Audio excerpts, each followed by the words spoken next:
My sparkling personality, you could consider an asset, but whether it's of any value You or could not, consider an asset. whether it's got any value or not is up for debate. I mean, you could buy a rental property, say, Yeah. and a crack den opens up next door. You've got no Nightmare. influence. I mean, it happens all the time. Hi, and welcome to the Bank of Dad podcast. I am Kate, and this is my dad, Pete. Hello. And we are here to share with you the money lessons that we were never taught at school. There's no judgment, no jargon, just real talk about how to handle your money. Yeah, we're having fun, enjoying these. We are. I am really enjoying it. And you're right, we're definitely getting into a groove now, I think. Feels like it. Well, we'll let them decide, shall we? Yeah, exactly. So, last week we talked about savings, which I loved. I Yeah, really you did enjoyed. enjoy that one, didn't you? I did. Yeah. So, and but while still being able to enjoy life. Really important. But one of the things we mentioned was savings versus investing, which Yeah. leads us very nicely It does. into today's topic, which is investing. Yeah, I feel like people need to know about this, even if it's something they don't get to straight away. Yeah. So we're very much kind of laying the foundations in these early episodes. You know, who knows where we'll end up? Obviously, we'll doubtless be answering listener questions in due course. But Yeah. when we were planning these, when you were planning these first sort of dozen or so episodes, it's very much about laying the foundations and giving people kind of what they need to know at the start. Right? And only what they need to know. Yeah, none of the stuff that Cutting they out don't. all the rubbish, because There's a lot even of when that. I was not even rubbish, but cutting out the industry-specific stuff and the stuff that you as a financial advisor need to know, but I do not need to know. No, most people don't need to know a lot of what I know. Exactly.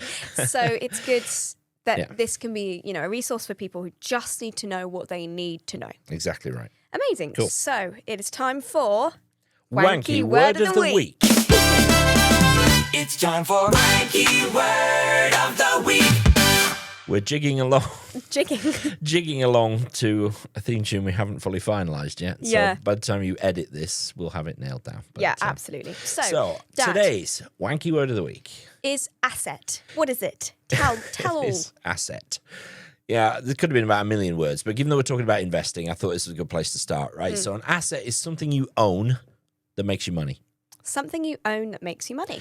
as opposed to a liability. That's the opposite of an asset. The liability is a debt. Something that you own Something that you costs owe you that money. costs you money. Right? Owe or own? Owe, Okay. generally speaking. So, Yeah, you For can example. own a debt if you're the one doing the lending, but let's not confuse things. okay. So can you give me an example of a liability? Credit card balance, Great. personal loan, car loan, all that stuff, mortgage. Whereas an asset is something you own, Yeah, that will make you money over time. That's a house or technically a speaking, it's just stock or something a- you own, but it has to have a value. Otherwise, it's not really an asset, right? Okay. You know, my sparkling personality, you could consider an asset, but whether it's of any value You or could not, consider an asset. whether it's got any value or not, is up for debate, right? So, whereas the house Has has a value, yeah. Sparkling. That's the obvious adjective that came to mind. Sorry, yeah. I can't believe you don't agree wholeheartedly with that. A sparkling personality. So an asset is something you own that makes you money. That makes And sense. that has a Okay, value. perfect. So let's just get straight into the basics of investing. Yep. The first being, what does investing actually mean? Yeah, important one, this, because, It's one of those words that's thrown around a lot, but actually, can people define it? well, yeah, a client said to me this week that they'd invested in a hot tub. It's like, I'm not sure that's an investment. That's a spending. I think a lot of people use the term investing interchangeably with like a big spend. Yes, they do. That's a good shout. They do. Because that would be an example, like, oh, I've invested in, I'm trying to think of something that I might say. I've invested in a lot of books, but that's not really a good example. But some people, I've invested in a nicer car. Yeah, I mean, that's self-delusion, but let's not be too judgmental. But this is what I'm We saying. did say there's no I judgment think here. a lot of people use it interchangeably, incorrectly. With a big expenditure. I a think big you're right. expense. Yeah, it's big, so it's an investment, right? But I think it's almost like a personal investment for yourself, not actually for the term what investment means. That's kind of all right. So investing, we mentioned last week about investing versus saving. Yeah. And we talked about the length of time. So if you put money in a bank, you're saving it, and you should save for a short term, really, maybe 2, maximum 3 years. Investing, my definition of investing is you exchange cash in the bank for something, an asset, that either goes up in value, produces an income, or ideally both. So I'll say it again. You exchange your cash in the bank for an asset Yeah. that goes up in value, produces an income, Or both. or ideally both. I have a feeling I'm going to be asked that in the Has Kate Got It section. Yeah, funny that. Okay, spoiler alert. But if you think about a house, now ignore the fact, right, that you might have a mortgage on it for now. But if you own a house, generally speaking, house prices rise. Yeah. So that's owning something That where goes the up value in goes value. up. But if you live in the house, you're not earning rent, so it's not producing an income. But if you owned a rental property, You own the house and that and value its is going to value go should up. rise, But it's also producing an Producing an income income. through them giving you rent, the tenants giving you rent. so you can have an investment where it only does one or the other, Yeah. right? But the best investments do both. Both. Right? So that's what investing is. Exchange. So instead of having cash in the bank, you've bought something which will either increase in value, produce an income, or ideally both. Both. Okay. That's good to know. So, investing has a lot of stigma, I think, Yes. when you first go into it. Isn't it just gambling? Well, it depends what you're buying, right? So Crypto. Well, so if you define gambling, you win or lose based on an Luck. outcome you can't control, luck, right? Yeah. So if you gamble on a horse race or on the F1 World Drivers' Championship or whatever, there's not a thing you can do to influence you've the got no outcome, control. right? Yeah. So essentially, you're betting. That's Yeah. gambling. Yeah.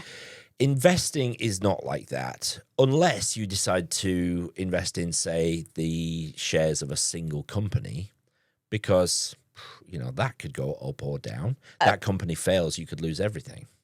Which is why you tend to have multiple baskets that you spread your Exactly. eggs across. Eggs in many baskets, right? So, and we'll maybe mention that a little bit later. But Yeah. done right, investing is not gambling. I agree. There is you're not in necessarily complete control. No, you're not in control at all. You can't impact the outcome of the companies whose shares you've bought, or So there is an element of gambling, but you can have control over the amount of risk. yeah. So a there capital are things R. you can control. Yeah, there are things you can control. So I mean, you could buy a rental property, say, Yeah. and a crack den opens up next door. You've got Nightmare. no influence. I mean, it happens all the time. How many rental properties have I I've got owned? crack dens. No, it's like I'm a magnet for the anyway. So look, it's you can't, so you can't control that. You can't control the board of directors on a company whose shares you own. You can't control what central banks do to influence the world economy. There's a million things you can't control, but there are some things that you can. So that differentiates it from gambling. And investing done right, your chances of losing all your money are essentially nil, essentially zero. So we'll get into that. Yeah. Okay, that So makes it's not that's gambling. good. That's a good Definitely not gambling. We it's must a good break that differentiation. stigma. Yeah, break the stigma. We like that. Okay. Right. Where does my money actually go when I do invest?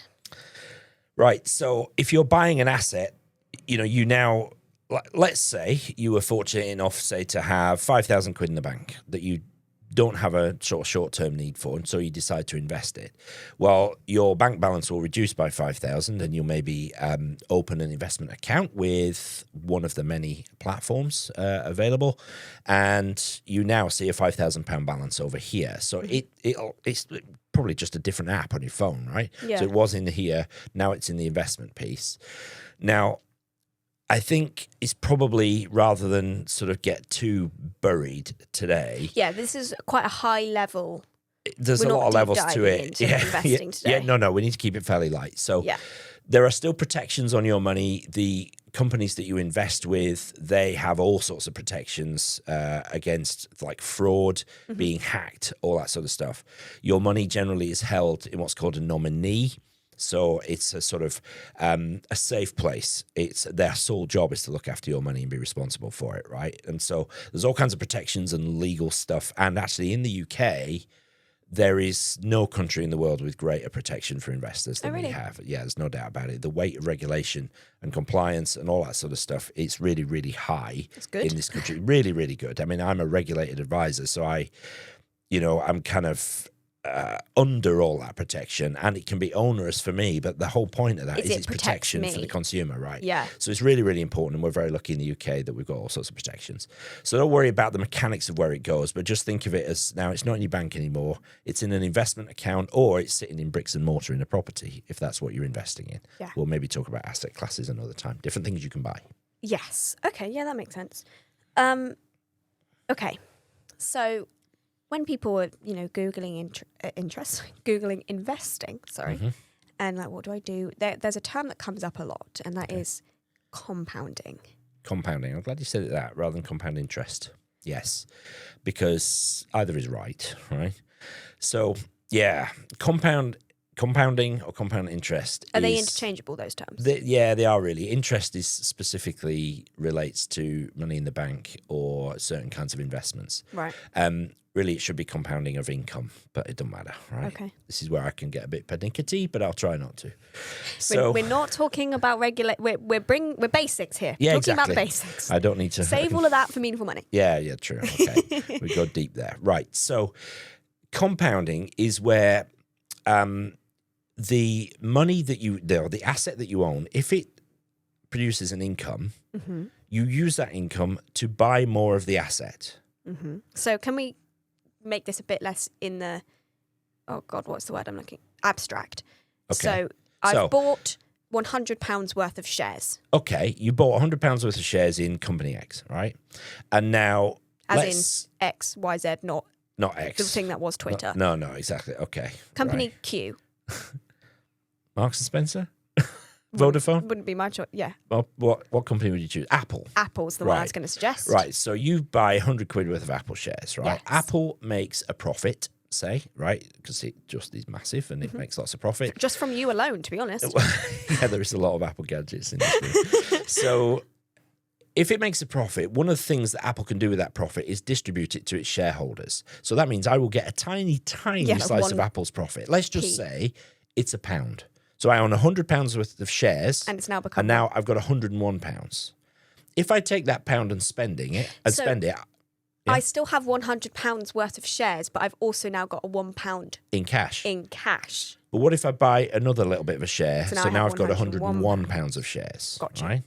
Well, £101 of shares will throw off a bigger dividend, share of profit next year, or in 6 months' time. So I might get £1.50. Or probably let's just say. £1. So now I've got £102.50 worth of shares. So it's like a snowball. Because every time the asset becomes of higher value, you get a bigger income from it. Yeah. And eventually it becomes this self-sustaining, it's like a chain reaction. You can't stop it. So you use the income produced by the asset to buy more of the asset, and essentially you're doing nothing to make that money. What is that? In the background. Yeah. I swear if it's drilling. It's drilling. Do they not know we're filming a podcast in here?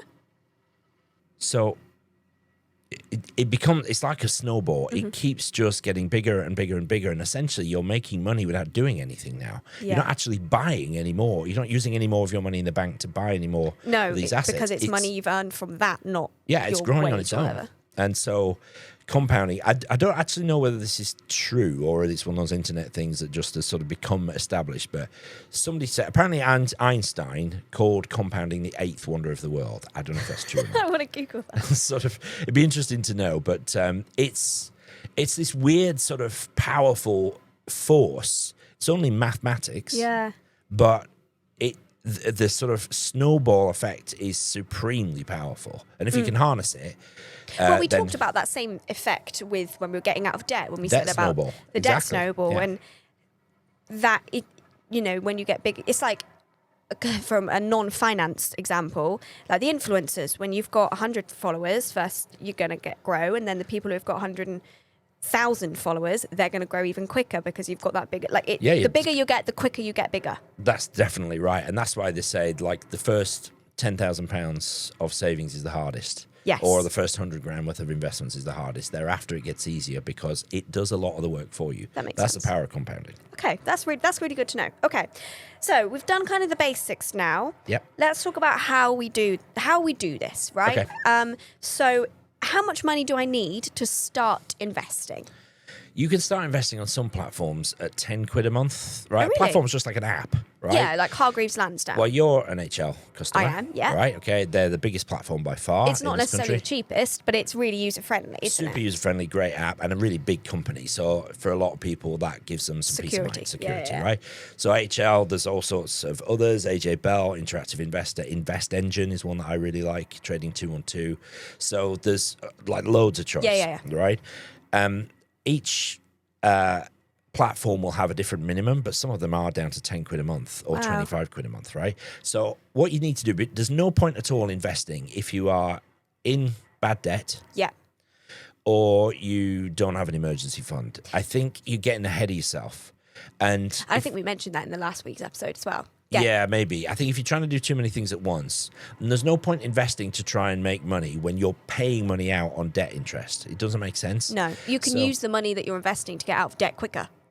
Yeah, totally. And then you've got more to invest. And so Yeah. you'll end up ahead, actually, doing it that probably way. quicker in the long run. And it's a lot less distracting. You know, it's... it's be focused. It's really important to be focused with finance. So if you've got debt, clear that first. You're making yourself richer in so doing. You're getting back to zero. We like that. Yeah, exactly, right? And if you haven't got an emergency fund, you need to do that. What you don't want to do is have to dip into your investments if something comes up. You need to fix the car. So or you've got your emergency fund, you're out of debt. That's then when you're you off can to the look at races. investing. Then you're investing, yeah. Right. And there are some companies who have it as low as £10 a month. So it's not like I have to have 500 quid ready to go. No, you don't. You can do it that way if you want, but actually there's real power in investing regularly, just as there is in saving regularly. Early you start. Better. Well, yeah, exactly. The sooner it starts growing. All right, so we kind of talked about which different platforms. Maybe in the show notes we could We link could, some we of the could link ones? some. I've got to be careful, remember. I'm a regulated advisor. So if I start saying you should use, Yeah, it becomes advice. it becomes advice. So I've got to be really careful. but we can link some ones that are maybe user-friendly for beginners. What we will do, actually, we'll put a link to a brilliant site called Boring Money. In fact, there's two sites we can link to, Boring Money and Money to the Masses, both run by friends of mine. And they have kind of comparison tables. Oh, like the compare the market of... Yeah, exactly. Oh, that's right? cool. So we'll do That's that. good. So We'll rather link them. Yeah. So we'll link Perfect. them and you can make a choice. Yeah. So, should I pick my own investments or let someone else do it? Right. So if you've never invested before, where on earth do you start? We talk about investing, buying an asset that's going to make you money. How do I know what's a good thing to buy? Most people are really bad at picking their own investments. Okay. So the way we invest, we look after 300 million quid on behalf of our clients at Jackson's. Yeah. And way we always talk on Meaningful Money is the best way to invest for ordinary people is to buy a fund. And that fund will do all the buying for you. Right? What do I have? You have funds. Do I? Yeah, you have Vanguard funds, don't you? Oh, and that's why. So they're buying and selling They're all buying my all the shares shares all the for you, time. all the That's time. right. I see. You just buy one fund and you've never changed it since you've owned it. No, It's like the laziest investing ever. It's exactly what I do. that makes sense because I actually misunderstood that. Then I thought Vanguard was an asset. No, Vanguard is a company that buys and sells funds for you, shares for you. That right? makes sense. So then I don't have to do it myself. I think it's worth us clarifying this fund thing because I think that is the point of entry for most normal people, right? So I said you pool your money with other people. Well, that sounds like, okay, who are all these people? Well, there's all sorts of protections. So a company like Vanguard that you invest with, Yeah. they produce this fund, right? And they invite investors to it. So people you might buy £10,000 or £500 worth of shares in a fund, all right? Now, if you imagine another 100,000 people do that. It's a big old fund. This fund's got millions, if not billions of pounds in it. And like anything in life, if you've got more of something, you have kind of buying power. So if you went and bought, some kind of asset, it's little old you, right? Or little young you. I was going to say old. Right? Excuse you. Whereas Vanguard, being one of the biggest investment companies on the planet, they can get things cheaper. They can get access to stuff that you and I can't. Because they're massive. Right. And also, if you were to buy individual shares in companies, if you held more than a dozen different companies, you'd be inundated with paperwork and hassle. They do it for you instead. They do all that for you. Yeah, that's right. So a fund is just a mechanism for making investment easier, and it spreads your money wider because they can buy more stuff, and generally they can buy it more cheaply. And I guess if they're noticing a fund is A share a share is really not doing very well, They they'll may sell it. and buy something else. Or depends on Or if it's doing really well, they might sell it then and buy something else. They may. But the point is, they make all the decisions through their experience and their algorithms, probably. Yeah, and we're going to get into all this. Yeah, right. For right now, your question was, should I pick my own investments? My answer is no. Buy a fund that will do it for you. All right, so there's a lot of things going on in the world that might make people worry about getting into investing. You know, we've got a rather powerful gentleman across the sea who's doing interesting things. Yes. A strange orange-tinged man in the White House. Yes. And, you know, we've still got the war with Ukraine going on. Like, there's a lot of things in the world that people know impacts things like market. They might not understand why, but it impacts things like markets and things. They hear it on the news. They hear it. It's you do. How do you know? You know, is it risky to start investing with everything that's going on? Is there a good time? How do you know when a good time is, if there is such a thing? I very regularly challenge clients because they will say, well, you know, with everything that's going on at the minute, I'll say, okay, tell me what you mean by that. And they're like, wow, things are not very good, are they? Okay, tell me what you mean by that. And occasionally, you know, I'm not being facetious when I do that. It's just like, I want to know what's worrying them. You know, Trump is a worry for a lot of people. Increasing polarization, not meeting in the middle. Everybody's got their opinion and they're sticking to it no matter what. And if you're on the left or the right... That's the end of us going to America anytime soon, Well, exactly. We've just slagged off the White House, right? But my challenge is that there's always been something going on. You go back to the 70s, we're nearly at nuclear Armageddon with the Cuban Missile Crisis. In 2008, the world was on the brink of financial meltdown. The entire system was grinding to a halt, right? It's only because government stepped in with trillions of dollars globally that the whole thing kept moving. So there's always something going on. There's wars all over the world continuously.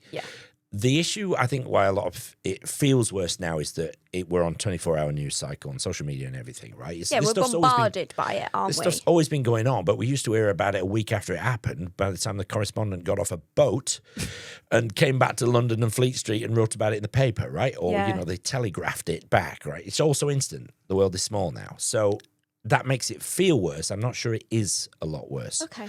But for people, you know, who didn't...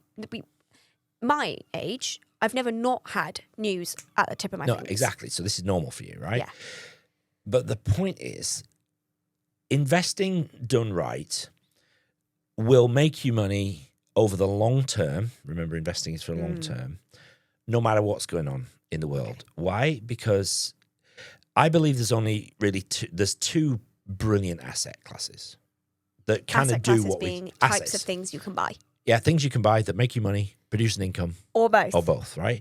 And my buddy Andy Hart calls them businesses and bricks. In other words, shares and property. All right? There are lots of other things. You can buy bonds, you can buy crypto, you can buy gold, you can buy timber, you can buy a million things, right? They all have a purpose, but the ones that work and have consistently worked are businesses and bricks, shares and property. So if you think about it, with all the shit that's been going on in the world the last few years, and there has been a lot of it, stock markets are at all-time highs, right? So in other words, people are making money despite all those things. So don't let the noise that you're hearing about the world stop you. Don't let it put you off. No. If you invest for the long term, investments go up and down. It's really important that people understand that. So you don't go into investing thinking it's only ever going to go up. No, you've got to prepare yourself for the risk that it might go down. But if it goes down, it'll probably come back up. It goes down temporarily, but it can be really, really unpleasant. Well, yeah, like that COVID drop. The COVID drop, I mean, markets dropped by 35% in about 6 weeks. So a third of your money gone, except it hasn't. You still own all the same stuff you had. It's just not worth at the as start. much. It's not worth as much, but if it went down, it can go back up, and it always does. The declines are temporary. The advance is permanent. Really important to remember, right? That's good. I feel like that's an Instagram post. Say that again. The declines are temporary. The advance is permanent. It's not mine. It's by a genius advisor called Nick Murray. Nick Murray, thank you for that. The declines are temporary. The advance is permanent. I like that. In stock markets, specifically, right? So it's not too risky at the minute. It's just now. You know, the best time to invest was 20 years ago. Second best time is now. Right? Because if you'd invested 20 years ago or 25 or 30 years, you'd have a lot of money by now, right? But I'd also not be born. The second, in your Quite case, impressive. the second best time is now. So the best time to start is now, right? And just get on with it. So, on that note, is there a chance that I could lose everything? So let's think about shares. All right. If you bought shares in Because Apple, most often you don't just buy shares in one thing. Certainly not if you've got a fund. but if you did, if you got a fund, your money's going to be spread thousands of different and the ways. likelihood of all of those companies going. That's the key point, really. So if you let's just Sorry, say, I've stepped on your point. no, sorry, no, it's good. Let's say Marks and Spencers, right? Even though you chose Apple, Apple's pretty massive. Yeah. Okay. Marks and Sparks is a shop ultimately, Yeah. and they've had good years and bad years. They've been around for 100 years, but there are plenty of shops that are not around anymore, right? So, if you owned just shares in Marks and Sparks and they went bust, you would lose everything because the shares are now worthless. Yeah. All right.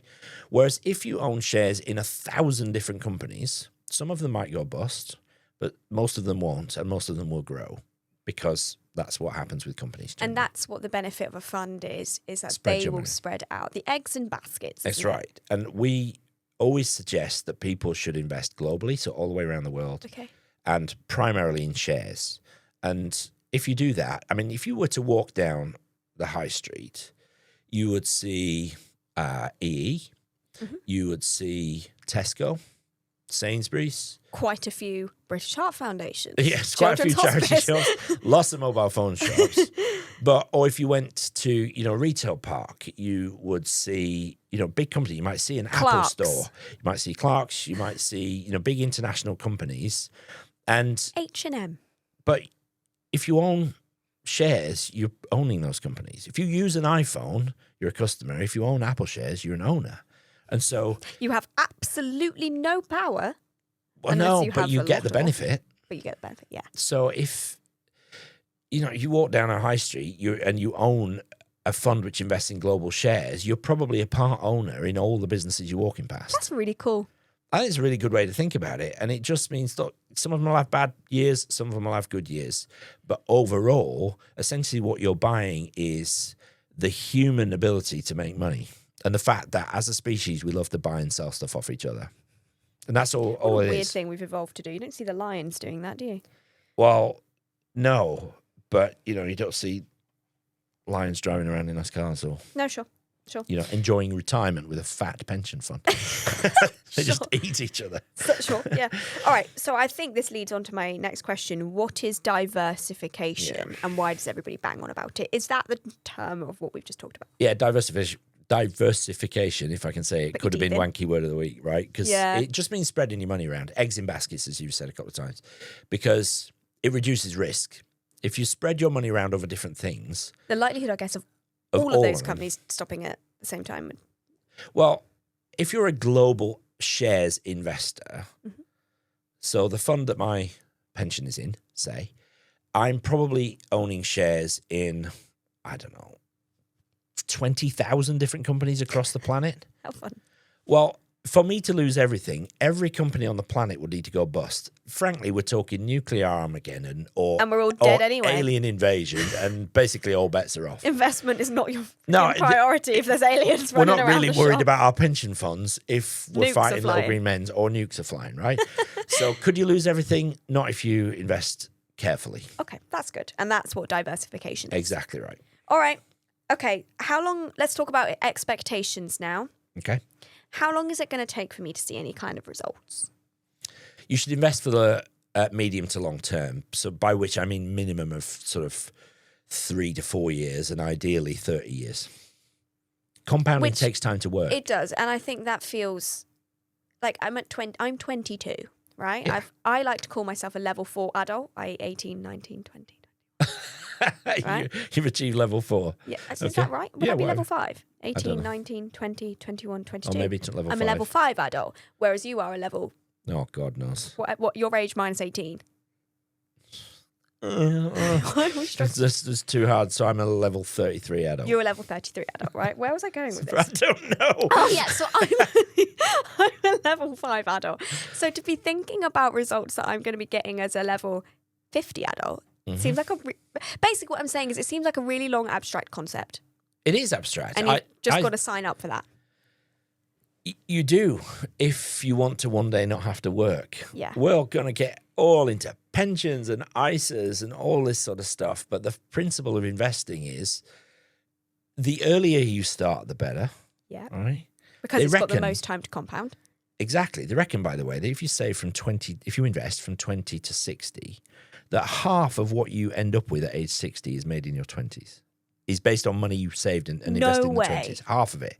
So because that, as you rightly said, that has had the longest time to compound. Right. So the earlier the better, right? The earlier the better. So I know it feels like you're not going to get the benefit for ages. You think, well, I might not live that long. Well, you probably will, and you're probably going to want to spend it then. And, that I'm not going to live that long argument, that's what your savings are for, the shorter term. Yeah. And the investment is the longer term. I feel like I'm this is clicking. Right, what if the market crashes? Hold your nerve, it'll come back. So this is why you don't invest money you're going to need in the short term. Because if that's the case, that's what savings are for. If you invest money that you're going to need like next week and the market crashes, well, then you're knackered, aren't you? Yeah. Because you think, okay, I had 2,000 quid invested. I need to spend that 2,000, but I'm looking at my investment app. It's only worth 1,500 or 900. That's not great. So you don't invest money you're going to need in the short term. Which is why you have the emergency fund. And your short-term savings and stuff like that. And budgeting and when the market crashes, because it happens periodically. Okay. As long as you don't need to touch that money, you can just sit it out. Because, I mean, even in the great financial crisis, which is the worst crisis in living memory, markets came back in about 3 and a bit years. Now, that's a long time. But these are the timescales we're talking. Back. They came back. And strongly, man alive. So, hold your nerve. How often should I be checking them? Look, when you first start investing, it's exciting, right? And everybody checks every day. And it makes like £1. It just doesn't make any difference.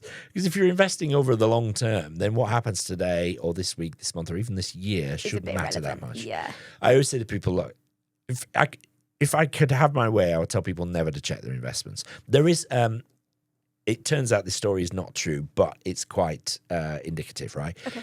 The story is that Fidelity, big investment house in America, took a look at their sort of accounts across all their clients, and they noticed that some accounts were doing like massively better than anybody else's, right? Okay. And they decided to find out why. And it turns out that most of the holders of those accounts were dead. In other words, they weren't faffing. They weren't checking. They weren't second guessing. They weren't buying and selling. They weren't trading. They weren't trying to make it better. They were just ignoring it because they were dead. Now, it turns out that's not true, I don't think. But right? the message is still there. The message is don't check. So if I had my way, I would say don't ever check your investments. That was unrealistic. Once a quarter is plenty. That's how often I check mine. Okay, nice. That's good. Okay, I think that leads us into, has Kate got it? So I'm closing the iPad for the benefit of those watching. That is closed. For those listening, it is closed and it is away from me. Okay, so how do you define investing? Define investing. So what is investing? It is where you buy things that are going to grow your money. Yeah. Because they go up in value. Or? Earn you an income. Or ideally, both. That's all investing it is, right? Instead of keeping your money in the bank. You buy things that will either grow in value, provide an income, or ideally both. That's what investing is. I knew that was coming. Yeah, right. Can you define diversification? Yeah. Okay. So diversification is like the financy way of saying put your eggs in multiple baskets. Mm-hmm. The more baskets you have, the less risk you have of losing everything. If you've got 1,000 shares and one goes bust, you're not going to really notice it. That's right. If you've got one share and it goes bust, you're going to notice it. You will notice it. Exactly right. Last question. My good friend Andy Hart says that there are 2 asset classes that consistently perform and build wealth going forward. What are they? Businesses and bricks is his term. So, i.e. shares in companies or property. That's it. I think I've got it. I think you've got it. Yeah. I think that's a good effort. Honestly, this is such a massive subject. Yeah, we've kind of...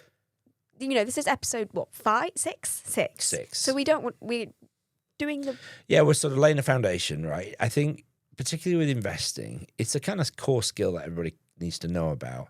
But sometimes with any kind of financial concept, you have to kind of give quite a bit of info and then take some of it away. There's a whole lot of stuff we don't need to go into, right?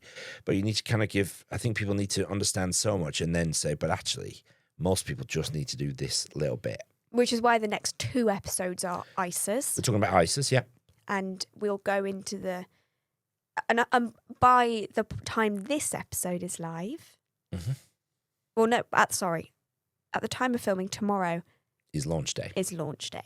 So we'll be having questions by then and we can see what people want to know about, especially about this massive topic. Yeah, it's a huge subject and we can get into it over, as many episodes as we need to.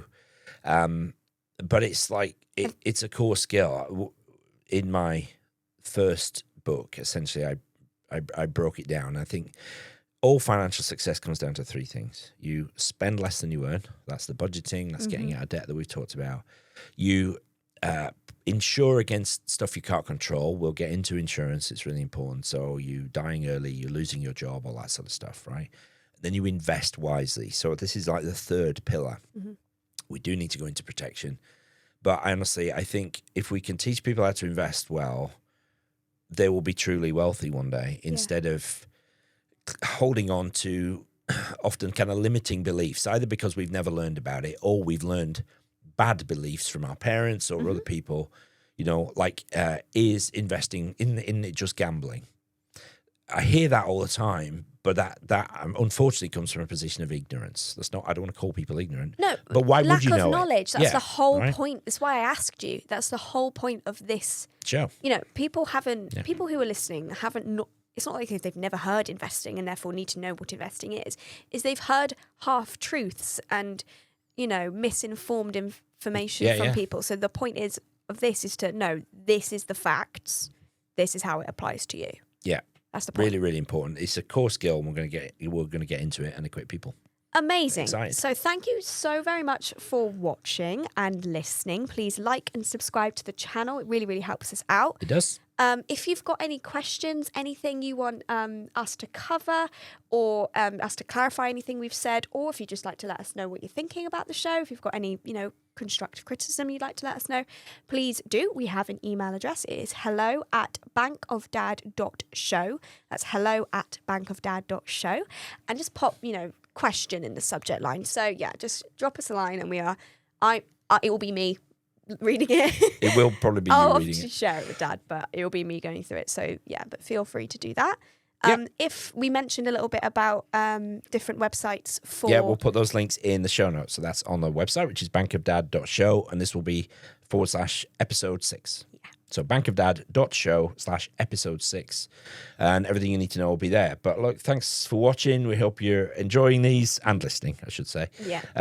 We're getting into a groove now, and we're really enjoying doing them. So the more you can feedback, the more you can help us, the better, because we can make it about what you want to know about. So thanks in advance for that. Perfect. And we'll see you next time for everything about ISIS. Yeah, part 1. Amazing. Yeah. See you next time. Cheers. Bye.